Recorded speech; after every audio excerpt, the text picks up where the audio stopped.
Haleluya. Haleluya. Puji Tuhan, salam sejahtera dalam kasih Tuhan. Satu sukacita besar kita lagi ada di rumah Tuhan. Amin. Haleluya. Saudara kangen gak sih kalau untuk ibadah gitu, saudara? Amin. Kami sangat kangen, saudara, karena ibadah itu adalah sejatinya kita bertemu dengan Tuhan. Amin, saudara. Kita bertemu dengan Sang Juru Selamat kita. Diberikan kepada kita waktu dan kesempatan untuk bertemu Tuhan. Amin. Tidak terasa sudah 1 bulan kita masuk lagi dalam perjamuan asa yang kudus, bersatu lagi dengan tubuh dan darah Yesus, sehidangan dengan Tuhan, diingatkan lagi kita satu darah dengan Tuhan. Amin. Ya, puji Tuhan, terima kasih buat tim yang sudah siapkan kipas, saudara. Saya udah mulai agak-agak keringat tadi, saudara. Tetapi kita percaya itu tidak mengurangi sukacita kita. Amin, saudara. Kemarin saya bertemu dengan seorang dokter, saudara, untuk bimbingan tesis saya bab 1 dan 2 sedang dimulai.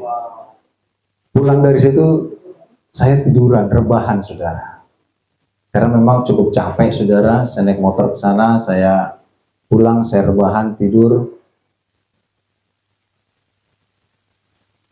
Dan memang ada acara jam 4 sore, saudara, di Om Ferdinand, saudara. Saya nggak menyangka kalau saya yang khotbah, saudara. Karena apa yang saya tangkap, apa saya sudah mulai tungkian, saudara, atau gimana? Kayaknya saya nggak merasa bahwa saya disuruh khotbah. Saya hanya merasa bahwa saya diundang, dan hamba Tuhan lain juga diundang, gitu loh, saudara. Jadi makanya saya rebahan, saya santai, gitu loh. Ibadah jam 4 mulai. Ini betul-betul sebuah bentuk kelalaian, saudara. Saya sempat marah sama manajer saya, saudara. Bu Gembala, saudara. Saya bilang, ternyata pada saat kami nyampe itu sudah pujian untuk dengar firman. Saya santai, saya berdiri, kita hanya sudah mulai curiga, saudara. Saya pikir ini hamba Tuhan, semua di belakang, saya disuruh di depan. Kenapa begini? Saya sudah mulai curiga, sudah mulai deg-degan, saudara. Pada saat doa firman selesai, pemimpin pujian katakan, kami serahkan kepada Bapak Pendeta Isar untuk sampaikan firman. Oh Tuhan, tolong, saudara. Saya mulai, aduh, ternyata saya yang khotbah, saudara. Ya, kalau dulu waktu Natal, saya 1 bulan lebih awal, saudara. Hampir datang, saudara. Jadi memang begitulah, banyak apa, saudara, kekurangan. Tapi biarlah Tuhan yang menolong kita semua. Amin. Hari ini saya melihat Tuhan Yesus dahsyat bagi kita. Amin, saudara. Pembacaan Alkitab yang luar biasa tadi, bahwa kita ditanam dalam tubuh jasmania, Tuhan akan bangkitkan kita dalam tubuh rohania. Amin. Gambaran sorga, bahwa darah dan daging tidak berhak masuk dalam kemuliaan Tuhan. Bahwa tubuh jasmani ini, kedagingan kita tidak berlayak masuk dalam kemuliaan Allah. Tuhan sudah kasih gambaran seperti itu. Dan tubuh ini, kedagingan ini hanya tinggal di dalam dunia. Kita akan dimuliakan dalam tubuh yang mulia. Sama seperti pada saat nanti saudara-saudara kita masuk dalam baptisan air, dikuburkan dalam kematian sama dengan kematian Kristus dan dibangkitkan dalam kemuliaan Tuhan. Amin. Pujian yang luar biasa dari dari yang akan dibaptis, saudara. Teguhkan hati kita semua untuk kita semakin dekat kepada Tuhan. Tentunya setelah dibaptis ada tugas yang Tuhan berikan, menjadi terang dan menjadi garam di tengah-tengah orang banyak. Amin, saudara. Puji Tuhan. Tidak berlama-lama, saudara. Saudara, di hadapan kita ini semua lambang daripada Yesus. Mulai dari roti dan anggur menjadi lambang dari tubuh dan darah Tuhan. Kaki dian menjadi lambang daripada terang Kristus. Ada salib menjadi lambang dari pengorbanan Yesus. Amin, saudara.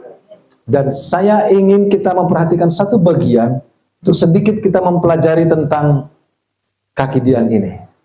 Jadi ini tidak sembarangan ada di depan.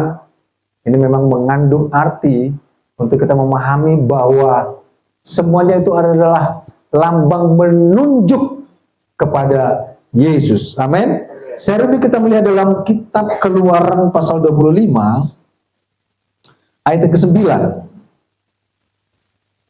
Keluaran pasal 25 ayat 9 dikatakan, saudara, menurut segala apa yang kutunjukkan kepadamu sebagai contoh kemah suci dan sebagai contoh segala perabotannya, demikianlah harus kamu membuatnya. Amin. Tuhan berbicara, saudara, kepada Musa bahwa menurut segala apa yang kutunjukkan kepadamu sebagai contoh kemah suci dan sebagai contoh segala perabotannya, demikianlah engkau harus membuatnya. Tuhan memberikan sebuah guideline, saudara. Tuhan memberikan sebuah manual kepada bangsa Israel bahwa menurut apa yang ditunjukkan Tuhan, saudara, Tuhan sedang membuka sebuah tabir konteks sorga itu seperti apa. Konteks sorga di sana ada kemuliaan, tadi kita sudah baca, ada tubuh kemuliaan. Konteks sorga juga dibicara tentang adanya di sana kemah suci. Di sana ada tabernakel, saudara. Di sana ada layout. Tuhan sedang menunjukkan kepada Musa bahwa konsep sorga seperti itu. Di sana ada kemuliaan Tuhan. Di sana adalah kemuliaan Yesus, di sana adalah Roh Kudus, di sana ada Allah yang menanti kita. Amin, saudara. Jadi kita punya gambaran sorga itu seperti apa. Kita punya gambaran sorga itu bagaimana. Tadi pembacaan jelas kita katakan, engkau orang bodoh, kamu gak ngerti bagaimana kita nanti ada di sana. Jadi saudara, Allah sedang membuka sebuah tabir. Kita loncat kepada Keluaran 25 ayat 31 sampai 32. Masih dalam kitab Keluaran pasal 25 ayat 31-32 dikatakan apa? Haruslah engkau membuat kandil dari emas murni. Dari emas tempaan harus kandil itu dibuat baik kakinya maupun batangnya, kelopaknya dengan tombolnya dan kembangnya. Haruslah seiras dengan kandil itu. 6 cabang harus timbul dari sisinya. 3 cabang kandil itu dari sisi yang satu dan 3 cabang kandil dari sisi yang lain. Amin, saudara. Kandil itu bicara tentang lampstand. Kandil itu bicara tentang kaki Dian. Bahasa Ibrani katakan menorah. Tuhan menunjukkan kepada Musa konsep dari tabernakel itu. Di situ harus ada light stand, harus ada kaki Dian, lambang dari kemuliaan Yesus. Amin, saudara. Dan dikatakan dibuat dari emas tempaan murni. Bicara tentang kemurnian, bicara tentang tidak adanya celah, bicara tentang kesempurnaan, saudara. Bicara tentang tidak adanya noda. Dan dibuat kandil, saudara, 1 batang, 3 cabang kanan, 3 cabang kiri. Dan tentunya, saudara, kaki Dian itu dibuat dari emas murni, tempaan murni, saudara. Sebuah bentuk kemurnian. Saudara, kita tahu kalau emas itu dibentuk bukan dengan cara yang mudah. Emas itu dibentuk dengan palu, dengan proses, saudara. Kita dibentuk dengan proses perjalanan hidup kita. Suka dan duka. Kadang proses itu tidak menyamankan hati kita. Kadang proses itu tidak menyamankan keinginan kita. Kadang proses itu tidak seirama dengan maunya kita. Sama seperti Yesus sudah mengalami itu. Digambarkan dia seperti kaki Dian. Dia seperti emas murni. Tidak ada noda. Dan dia sudah mengalami semua proses itu. Sehingga dia berlayak menerima mahkota itu. Pemberi mahkota itu. Dia berlayak sebagai Yesus, sebagai manusia. Dia berlayak menerima kemuliaan dari Allah. Amin. Saudara, kita untuk meraih sebuah cita-cita pun, kita perlu proses yang berat. Kita untuk meraih apa yang kita inginkan pun, kita harus berproses. Demikian juga kaki Dian, demikian juga terang itu dibentuk dalam sebuah proses yang tidak mudah. Dia harus dibakar dalam panasnya temperatur tertentu. Dia harus dibentuk dalam pukulan keras tertentu. Sehingga dia bisa dibentuk, saudara. Di zaman itu semua serba manual.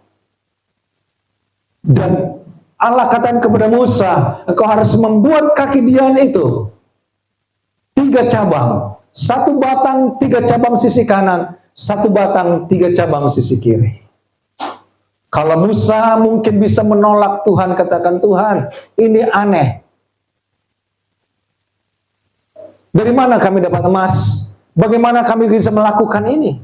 Tapi Musa dengar-dengaran, dia ikut maunya Tuhan. Amin. Tabernakel itu harus dibuat. Karena itu lambang, gambaran dari sorga tentang kemuliaan Allah.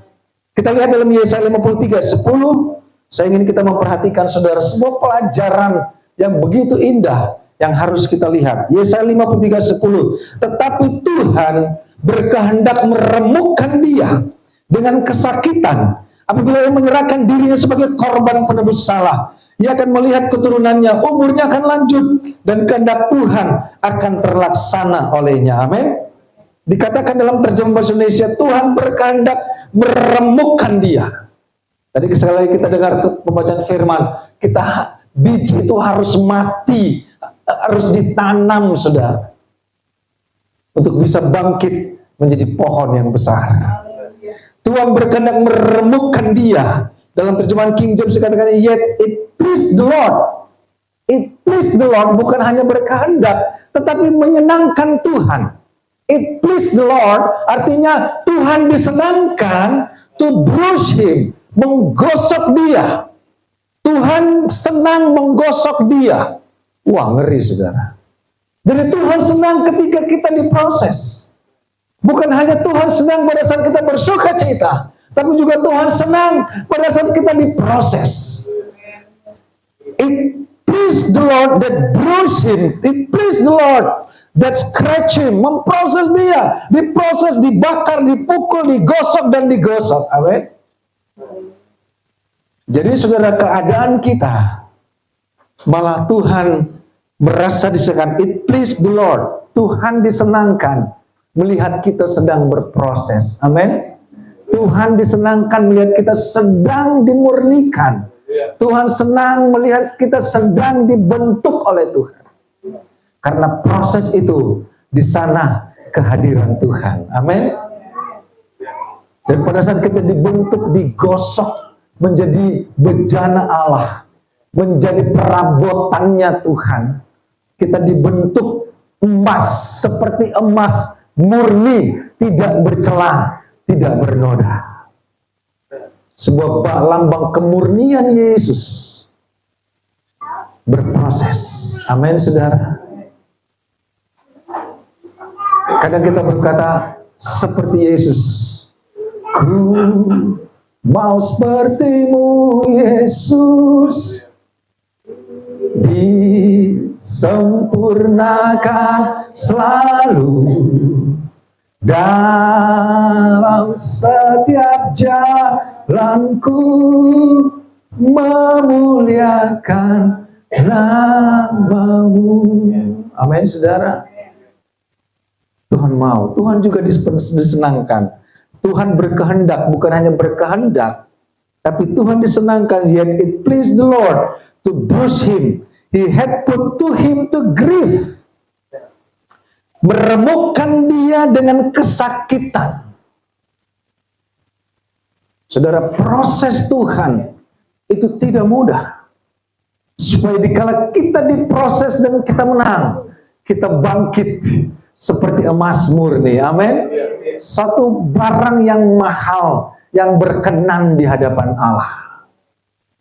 Dan saudaraku, dan tentunya kandil itu di kemah, kandil itu, saudara, di tabernakel Allah itu digunakan menjadi terang, penerang. Waktu itu diberikan minyak untuk menerangi setiap kandil itu, setiap lampu itu. Tentunya minyak itu, saudara, digunakan untuk menerangi, menjadi bahan bakar. Tapi suatu kali kelak di sorga tidak ada penerangan lain selain kemuliaan Kristus. Amin. Tidak ada siang, satu kota tanpa malam. Iman kita upahnya bukan rice cooker, saudara. Amin. Iman kita upahnya itu sorga yang mulia, keagungan dan kemuliaan. Saya ini kita perhatikan dalam Injil Markus 4 ayat 21. Saya katakan tadi bahwa setelah kita dibaptis, kita bertobat, metanoia. Bertobat itu metanoia, artinya penuh dengan penyesalan. Dan kita bangkit menjadi ciptaan yang baru. Dan kita pun akan menjadi terang Tuhan mau. Injil Markus 4 ayat 21 dikatakan, lalu Yesus berkata kepada mereka, orang membawa pelita bukan supaya ditempatkan di bawah gantang atau di bawah tempat tidur, melainkan supaya ditaruh di atas kaki dia. Amin. Orang membawa pelita, kita punya pelita, kita punya terang, kita bawa kepada Yesus. Kita bawa kepada Yesus untuk kita terus menjadi terang, supaya tidak padam. Kita datang kepada Yesus, seberapa banyak pun terang yang kita punya, kalau kita tidak datang kepada Yesus, terang itu bisa padam. Terang itu bisa redup, bahkan terang itu bisa hilang. Berapa banyak orang merasa punya terang, tapi kalau mereka tidak datang kepada Tuhan, sang terang yang sejati, terang mereka sebentar akan redup. Sehingga Injil Markus kata, lalu Yesus berkata kepada mereka, orang membawa pelita bukan supaya ditempatkan di bawah gantang atau di bawah tempat tidur. Terjemahan asli dari King James berkata, and he said unto them, is a candle brought to be put under a bushel. Bushel itu, saudara, keranjang roti. Zaman itu bushel itu keranjang roti, tempat orang menaruh roti. Ini menjadi gambaran kalau orang punya terang, tapi ditutupi oleh komersialisme, ditutupi oleh kesibukan, ditutupi oleh segala sesuatu duniawi, saudara. Keinginan duniawi apapun bentuknya, terang itu bisa redup. Amin, saudara. Bushel bicara tentang roti, keranjang roti, tempat makan. Makanan utama pokok mereka adalah roti, saudara. Jadi orang sekalipun memiliki terang, tapi kalau itu ditutupi dengan hal-hal komersial, saudara. Tuhan katakan bahwa, lalu Yesus berkata kepada mereka, orang membawa pelita bukan supaya ditempatkan di bawah gantang, bukan ditempatkan di bawah keranjang, bukan ditempatkan di bawah bushel, bukan ditempatkan di bawah setiap komersialisme. Tetapi Tuhan katakan harus dibawa kepada kaki dian pelita sejati itu. Amin, saudara. Seberapa banyak pun kita punya firman, mungkin kita sudah menjadi orang Kristen sejak lahir, kita tahu banyak firman sejak lahir, tapi kalau kita tidak bawa terang itu kepada Yesus, untuk kita diterangi lagi, amin, saudara. Dan dikatakan apa? Atau di bawah tempat tidur, saudara. Bicara tentang tempat tidur, bicara tentang kemalasan, bicara tentang mager, saudara. Saya katakan tadi, saudara, kemarin, saya maunya pengen tiduran saja, saudara. Pulang habis saya konsultasi tesis, saudara, saya mau tidur di rumah, tidur aja. Itu keinginan saya. Dan demikian juga, saudara, pada saat saya bekerja, saya pulang jam 7, jam 8 malam, saya pengennya tidur habis kerja. Tetapi entah kenapa Tuhan tuntun saya untuk belajar lagi, amin. Hampir setiap malam saya belajar 3 jam, saudara. Karena saya tahu itu tuntunan Tuhan. Sekalipun kita punya terang, kalau kita taruh di bawah tempat tidur, di bawah setiap kemalasan kita, kita bilang kita punya visi dari Allah, tapi kita tidak kerjakan. Kita bilang kita punya terang pelita Roh Kudus, tapi kita tidak mau kerjakan. Kita malas baca firman, kita malas berdoa.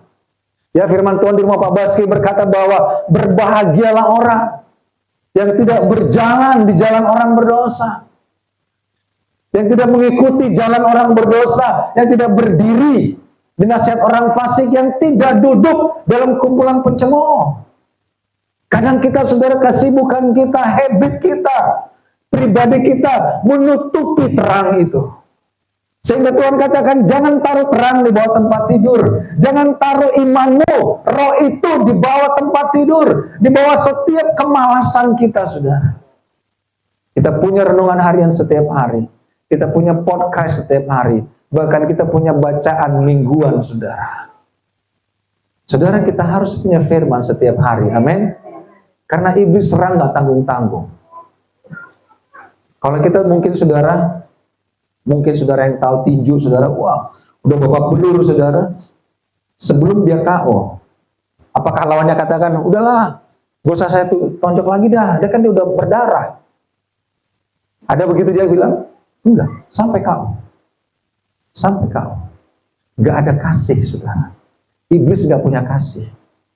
Iblis gak bilang, oh udahlah, dia udah kere, gak usah dah, gue tinggal aja. Enggak, sampai kere, sampai mampus, dia hajar terus, saudara. Itu iblis. Sampai KO, mau dia mukanya berdarah-darah, saudara, iblis nggak ada rasa kasihan. Sampai mukanya berdarah-darah, sebelum dia KO, iblis nggak akan berhenti hajar. Kalau kita kadang begini, saudara, mau telepon orang, nggak enak mengganggu, mungkin lagi istirahat. Kalau iblis enggak, dia mau hajar orang, dia hajar orang. Mau lagi tidur kayak, mau lagi sakit kayak, dihajar sama dia, saudara. Makanya kita perlu firman setiap hari, amin. Kita perlu Tuhan setiap hari. Iblis nggak punya kasih, saudara. Saudara lagi tidur pun dibantai sama dia. Lagi tidur dibantai sama dia, saudara. Dia masukkan pikiran-pikiran aneh-aneh. Dia masukkan, gimana ya? Nanti ku ambil punya dia itu, lihat aja. Dia masukkan pikiran. Lagi tidur pun kita dibantai, iblis nggak tidur, saudara. Iblis nggak berhenti bersatu, wah, dia udah bangkrut, bro. Tinggal aja. Enggak, saudara. Sampai bangkrut, sampai habis. Makanya firman Tuhan Yohanes 10:10 katakan, bahwa pencuri datang untuk mencuri, membunuh, dan membinasakan. Sampai mampus, saudara. Itu iblis. Dimulai dari apa? Ketika terang itu kita tutupi dengan komersialisme. Dimulai apa? Dikala terang itu kita tutupi dengan kemalasan. Itu yang Tuhan gak mau. Makanya kita perlu firman setiap hari. Amin. Kita perlu kebenaran itu. Gak ada kata ampun bagi iblis, saudara. Gak ada, saudara. Gak ada yang bilang, waduh, dia habis melayani, udah gak usah diganggu. Tunggu aja nanti. Enggak, saudara. Habis melayani makin dibantai sama dia. Dan kita pun di tempat ini, saudara. 5 orang menyerahkan diri dalam baptisan. Emang mudah bagi kami, saudara. Emang mudah bagi pelayan-pelayan hamba Tuhan. Ada harga yang harus dibayar. Amin. Untuk Tuhan. Bukan untuk kami. Amin, saudara. Dan harga itu enggak mudah. Nanti kita akan ke sana. Maka Tuhan katakan, lalu Yesus berkata kepada mereka, orang membawa pelita bukan supaya ditempatkan di bawah gantang atau di bawah tempat tidur, melainkan supaya ditaruh di atas kaki dia. Amin. Tetap kita datang kepada Tuhan, tetap kita datang kepada Tuhan. Kita ambil lagi terang itu, kita minta lagi terang itu, kita mau lagi diterangi oleh Tuhan. Dan seperti gambaran ini, saudara, kalau minyak itu ada di tengah, suplai minyak ke kanan dan kiri lewat mana? Lewat tengah. Kalau tertutup atau kalau dia dipindah, ini hanya bertahan sebentar. Tetapi kalau ini tetap melekat pada batangnya itu, pada kandil utama itu yang adalah Yesus sumber terang itu, kita akan tetap menjadi terang. Amin, saudara. Kita akan tetap menjadi saksi. Berapa banyak orang, saudara, saat mereka ibadah dia jadi saksi. Oh, haleluya. Dia jadi terang, dia jadi berkat, dia punya banyak sahabat. Oh, dia bersuka cita, dia senyum, saudara. Tapi kalau dia keluar dari terang itu, mulai dia kehilangan sahabat-sahabatnya. Mulai dia kehilangan jati dirinya. Mulai dia kehilangan rancangan Tuhan. Wajahnya pun sudah tidak sama lagi. Gimana kau Ida? Kok gitu mukamu sekarang kan gitu, saudara? Karena dia sudah mulai tinggalkan yang utama itu. Tidak bertahan lama, saudara. Karena kita perlu datang dan datang lagi kepada Tuhan. Amin. Kita lihat, saudara, satu bagian dalam 1 Samuel 3.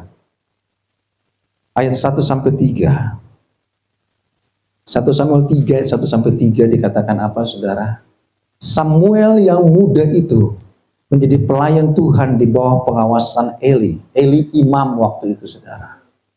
Pada masa itu firman Tuhan jarang. Penglihatan-penglihatan pun tidak sering.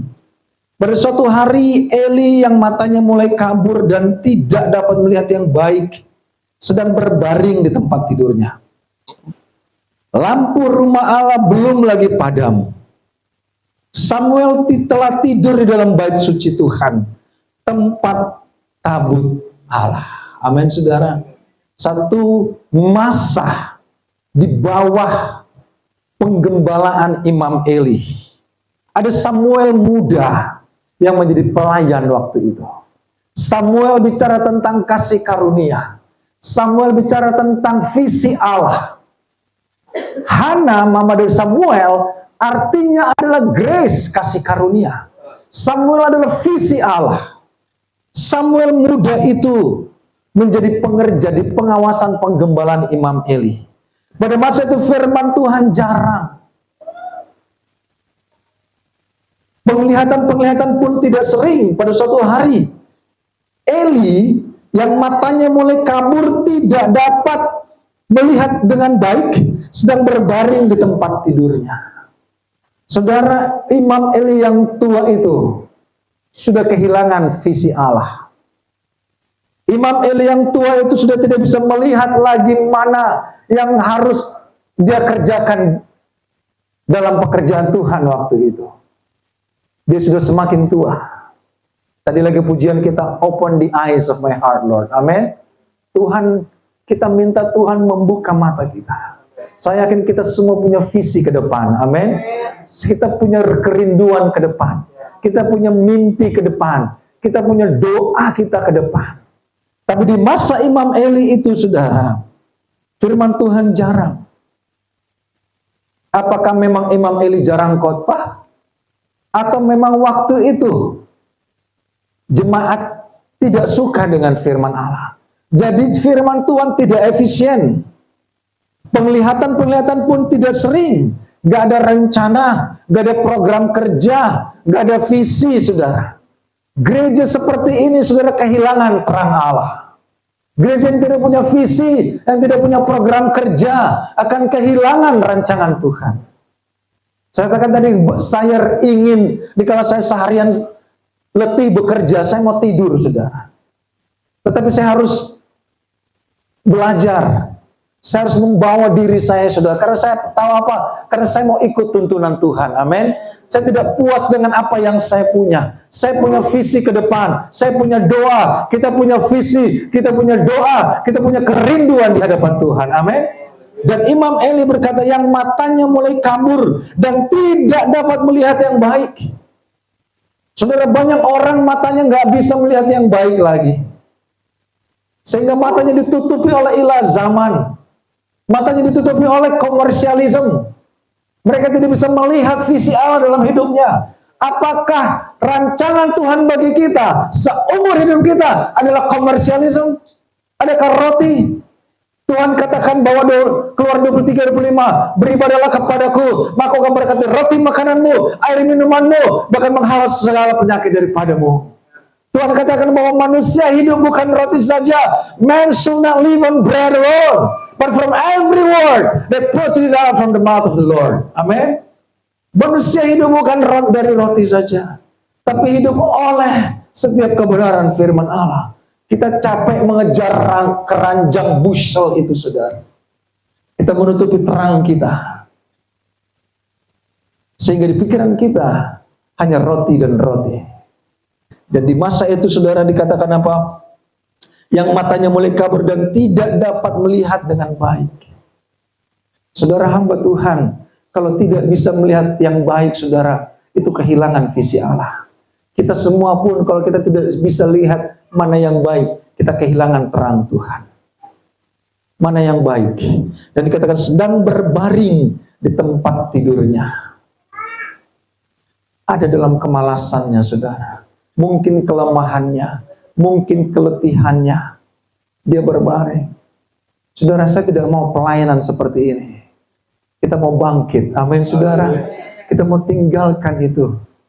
Segala bentuk kedagingan. Kita mau berjalan bersama dengan Tuhan. Kita mau melakukan visi Allah. Kita mau melakukan rancangan Allah. Dikatakan lampu rumah Allah belum lagi padam, sudah mulai redup. Pelayanan yang seperti ini cepat atau lambat akan redup, saudara. Dan kita mau, saya mau kita semua tetap menjaga terang itu menyala dalam hidup kita. Amin. Dalam pekerjaan Tuhan, dalam pelayanan. Sehingga muncullah Samuel, generasi anugerah Allah, generasi kasih karunia Allah yang selalu standby. Samuel ketika dipanggil Samuel, Samuel, dia katakan, "Ya Bapak." Dia datang kepada Imam Eli. "Did you call me?" Imam Eli katakan, "Tidak Samuel, kembalilah tidur. Ini sudah malam." Samuel tidur di mana, saudara? Di mana Samuel tidur? Di tabut perjanjian. Dia tetap tidur dalam hadirat Allah. Amin. Dia tetap tidur dalam hikmat dan urapan Allah. Dia tetap berhubung. Tadi lagu yang mau akan dibaptis, "Ku terhubung denganmu." Samuel tetap terhubung dengan Tuhan. Amin. Dipanggil lagi, ada suara lagi, "Samuel, Samuel." Dia katakan, oh, dia datang lagi kepada Imam Eli. Imam Eli katakan, "I didn't call you. Get back to sleep." Samuel balik lagi tidur. Yang ketiga suara itu datang, "Samuel, Samuel." Itu panggilan Tuhan. Amin. Untuk dia melakukan visi Allah. Generasi visi, generation in spirit. Engkau dan saya adalah generasi yang penuh dengan hikmat dan roh Allah, penuh dengan terang Tuhan. Mari saudara, terang itu tetap harus ada. Samuel mulai menerangi bait Allah. Samuel mulai menerangi pekerjaan Tuhan waktu itu. Samuel bangkit menjadi terang. Dan visi Allah dinyatakan lewat Samuel. Saudara, Imam Eli, kenapa dikatakan dia tidak bisa melihat yang baik? Anak-anaknya tinggal di rumah Allah, tapi melakukan yang jahat di mata Tuhan. Sehingga Tuhan angkat Samuel, seorang muda itu, penuh dengan visi Allah. Amin, saudara. Penuh dengan terang Tuhan. Saudara, Tuhan senang dengan sesuatu yang terang. Dalam Yesaya Tuhan katakan, "Aku tidak pernah bicara sembunyi-sembunyi. Aku tidak pernah bicara dalam kegelapan," kata Allah kepada Nabi Yesaya. Sehingga saudara, ini menunjukkan bahwa Allah kita, Allah yang berbicara dengan segala keterus-terangan. Sekalipun ada satu agama berkata dia menemukan wahyu di dalam kegelapan. Tidak, saudara. Kita tidak pernah menemukan wahyu dalam kegelapan. Kita menerima wahyu Tuhan dalam situasi yang terang benderang. Amin, saudara. Kita pun dibaptis terang benderang. Nanti ada pernikahan terang benderang. Walaupun saya mau katakan, sebelum konseling pernikahan, saya mau semua terang benderang. Amin. Identitas, latar belakang, surat-surat semua terang benderang. Amin. Supaya kita semua jelas. Harus semua terang benderang. Sesuai dengan prosedur, kita tetap ada dalam terang Tuhan. Tidak ada yang ditutupi, tidak ada yang gelap-gelap, saudara. Amin, saudara. Haleluya. Masih di Markus 4 ayat 22, kita lanjut lagi, saudara. Sebab tidak ada, Injil Markus 22, 4 ayat 22. Sebab tidak ada sesuatu yang tersembunyi yang tidak akan dinyatakan, dan tidak ada sesuatu yang rahasia yang tidak akan tersingkap. Barang siapa mempunyai telinga untuk mendengar, hendaklah yang mendengar. Lalu ia berkata lagi, camkanlah apa yang kamu dengar. Ukuran yang kamu pakai untuk mengukur akan diukurkan kepadamu. Dan di samping itu akan ditambah lagi kepadamu. Saudara, percaya nggak? Dikala kita melakukan sesuatu yang kecil kepada Tuhan, Tuhan balas berkat yang luar biasa. Amin. Sehingga kita berpikir, Tuhan, harusnya nggak segini. Tapi Tuhan katakan, I'm giving you more. Jadi pekerjaan kita menjadi media Tuhan memberkati kita. Amin.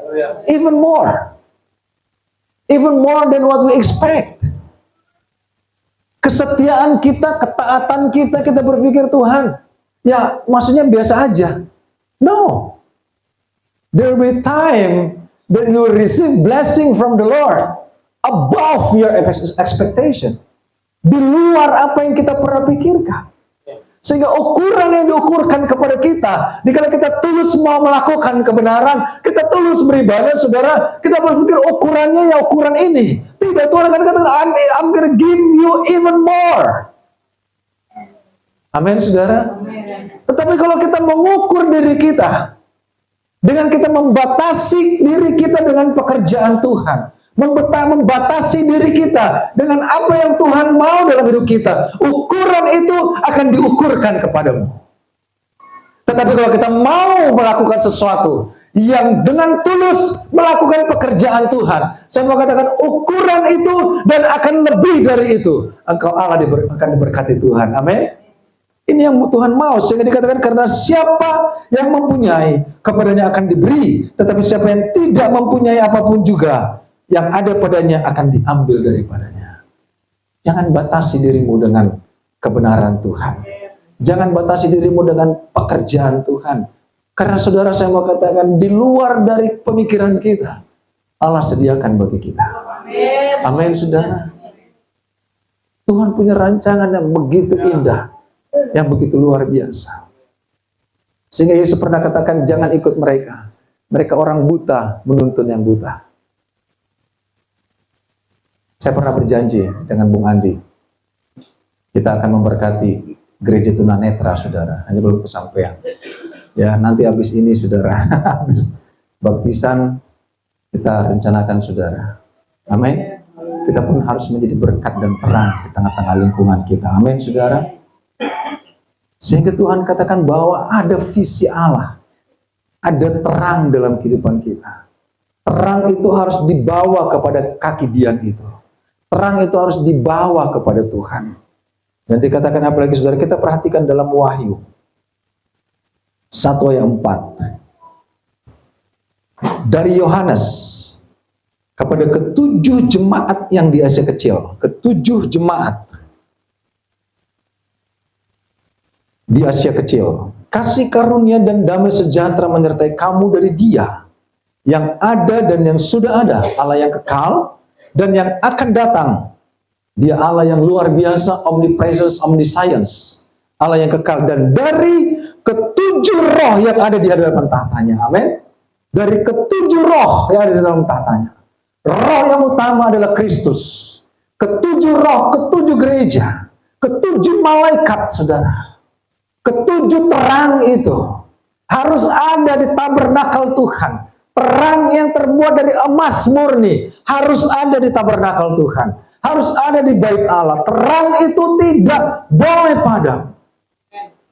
Dari ketujuh roh yang ada di hadapan tahtanya.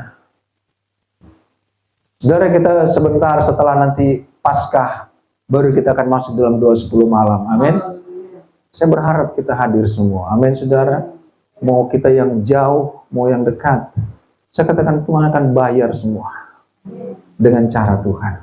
Tapi kalau kita membatasi diri kita, Tuhan katakan akan diukurkan sesuai dengan ukuranmu.